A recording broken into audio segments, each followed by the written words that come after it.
Greetings, ladies and gentlemen. How do you do? My name's Dustin Cormier, and welcome to How to Rock Astrology. Today, we're going to be learning about Sun in Gemini, Mars in Leo, and our information is coming from Erotic Astrology, the sex secrets of your horoscope revealed by Phyllis Vega. Welcome, welcome, welcome. If you want to know a little bit more about me, visit my website, dustincormier.net, where you can read my book. It's a psychedelic book that's poetic. It's has some erotica in it. I think you'd dig it. And this is a little glimpse of the main figures in my chart for anybody who wants to know the nature of the person who you're getting these readings from. So, welcome. Today, we're talking about Sun in Gemini, Mars in Leo. Now, we've been running on the theme throughout this series because Mars is in Leo. We're talking about how Mars is the general for the king that is the sun. The general gets directives from the king, and the general does what the king wants. And the more in the nature of the king is the general, then the general and the king are on the same page, and the general doesn't waste its resources and its energy and its intentions. Mars doesn't waste its ambitions and its strategies on things that the sun doesn't want. If that makes sense. Here with the sun in Gemini, we have the sun, the king, is being ruled by Mercury, which is mercantile, which has a nervous energy to it. It is useful. It's kind of utilitarian. It wants to be useful to people. And it also feels energized by its swagger in a lot of ways. The sun is pretty close to Aries here still. And Aries is where the sun is exalted, which means that this sun has a pretty good vibe to it. It has its own sense of natural vitality. And that's good because Mars in Leo doesn't always feel all that energized, although they fix their energy here. Mars has a fixed, constant energy going out. And sometimes Mars in Leo can waste its energy in general. This is just something that Mars in Leo does. Because it's a fixed emotional level of energy, so sometimes this person just has to pour out energy, and just crying about the world, just because that's part of what Leo does, part of what Mars in Leo does in particular. Because Mars is very close to Cancer here, and Cancer is the debilitation point of Mars. So don't take this to be a bad thing. Consider that Mars is exalted in Capricorn. When you can think more like a Capricorn when it comes to disciplining yourself, it's probably a good thing. When Mars is closer to Capricorn, the person is a rigidly determined in its own experience, for its own sake, in cultivating discipline, in going for the sun's desires, going for what the spirit of the person wants. So Mars being in Leo, it feels much better going for what the sun wants when others are uplifting it, when it's being energized and seeing its sexiness and its swagger in other people's eyes. It's part of the nature of Leo is that it shines best on other people, on flowers who can take it in. And it's like, oh, that's some sun right there, right? That's when the sun is like, that's right. I know you're liking what I'm putting down. So the sun in Gemini here is sextile to the Mars in Leo. It's a cool placement. And in a way, these two are good friends in a way. I'm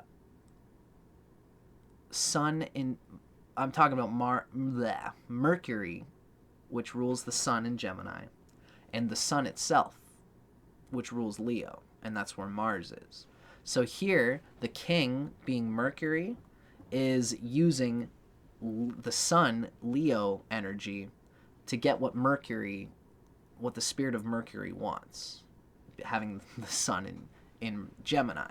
So I digress. That's a lot thrown at you at one time. Essentially, Sun in Gemini is vitalized by mental arithmetic, has a mental power to it. And the Mars in Leo here has a fixed stability. It can fixate very deeply on what the Gemini is trying to do. So this is somebody who might have ambition for business, and in any relationship might want to be seen as someone who is flirty, who has a cool, nice, like enjoyable, light air and attitude, but who can be very useful. People, this Gemini wants people to lean on it for a job or for some kind of occupation, and it wants to use the Mars in Leo at whatever Gemini is good at doing, the Gemini personality is good at dealing with. And it wants people to it wants to look over and have people saying, wow, look at that Gemini person go. Look at how good they are at researching or playing music or even talking and gabbing. This person who probably just talks. And there's a real flash and sort of flair available to this person. So, that was my own sort of take on it. I think that this is a cool combination. The sun being still close to Aries helps to energize Mars in Leo, because Mars in Leo often is not energized and vitalized unless other people are helping them, or not helping them, but supporting them and loving them and being in awe at their splendor. This is the kind of thing that energizes Mars in Leo. And if people aren't like petting the kitty, then the Mars loses, it doesn't have the same natural vitality. But the sun in Gemini is, even if it's kind of down in the dumps, it's still gonna be like, it's still gonna know what's best for it. It's still gonna think critically and think, I might not feel the best right now, but I've still got to do what I got to do in my job, in my life, to keep me going, right? So, here we have Sun in Gemini, Mars in Leo. This is coming from Sex Secrets of Your Horoscope, revealed by Phyllis Vega, Erotic Astrology. Sun in Gemini, Mars in Leo. Yours is a romantic nature, and intimate relationships mean a great deal to you. Your approach to sexuality is both emotional and cerebral. Just the thought of making love serves as a major turn on. This is coming from the Gemini mind, where the mind, the cerebral layer of reality, is going to take up a lot of space in the consciousness. And if anybody pokes around or talks about or thinks about or teases about making love, or about being romantic, especially if there's a little bit of sexuality in that romantic tease, that might drive this person super crazy. And there's an emotionality connected to all of that, and that's because Mars is in Leo, still very close to Cancer. There's an energetic, emotional rush that comes when someone is constantly teasing and making that Gemini sun feel sated and teased. An inventive bed partner. You infuse a spirit of discovery and a sense of fun into your lovemaking. You enjoy pillow talk, sharing erotic fantasies, and exchanging spicy verbal banter beneath the covers. Together with your ideal lover, you kindle the sparks until they turn into a raging, passionate Mars and Leo fire. Wonderful. Especially this person really enjoys all the fixins, all the foreground, all the foreplay, all the little things that eventually, it's like the Gemini air, or even like, Gemini is ruled by Mercury, which is like Earth.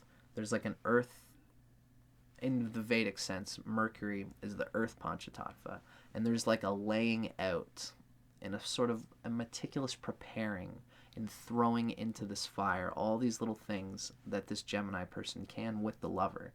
And they like to not think about their sexuality until the air of Gemini just like, oh my god, this is happening right now. Can make for a lovely combination of a person and a lovely combination of a lover. An inventive, a sweet talking, passionate, ardent lover.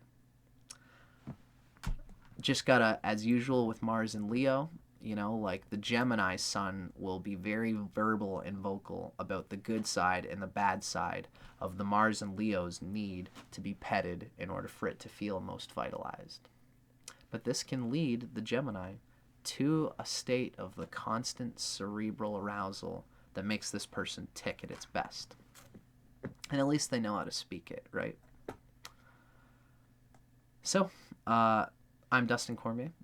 This is How to Rock Astrology. Thanks for watching, folks. I hope you enjoyed it, and keep your eyes out because I always got more stuff coming. Take care.